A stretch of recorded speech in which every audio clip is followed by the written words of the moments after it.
Саламатсыңарбы, сүйүктүү окуучуларым. Президентибиз Садыр Жапаров үй бүлө институтун чыңдоодо атанын жоопкерчилиги эң жогорку тепкичте турарын белгилеп, 15 март Аталар күнү деп жарыяланды.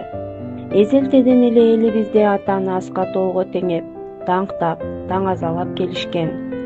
Тарбия башаты болгон эне кут төгүлгөн үй болсо, атаны ошол үйдүн түркүгү, тирөөчү, калканычы жана коргоочусу экенин таасын белгилешкен. Мына ошол сый-урмат бара-бара адат салтка айланып, элибизде атанын орду бийик жана ыйык болуп эсептелет. Анда биздин бүгүнкү темабыз «Мен атам менен сыймыктанам». Сабагыбыздын максаты окуучулар аталардын үй бүлөдөгү, коомдогу ордун түшүнүшөт.